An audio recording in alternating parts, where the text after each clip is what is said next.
This one is one ALTCK700 by 3 meters CNC turning and milling machine. The hydraulic truck.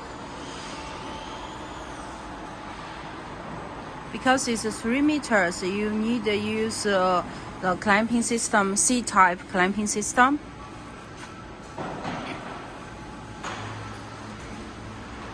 Living turret. Yeah, hydraulic. This is the hydraulic tail stalk. This is, I have mentioned, the tail stalk. Yeah, you can use this type because the inner slot is movable.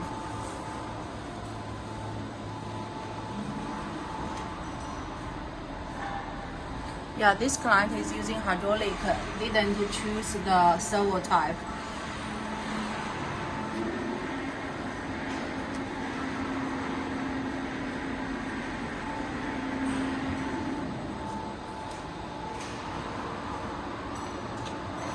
ALTCK700x3000.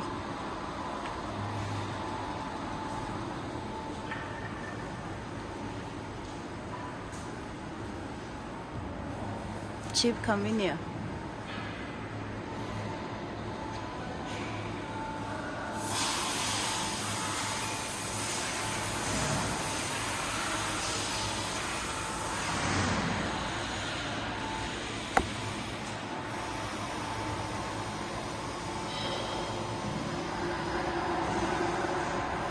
Lubrication.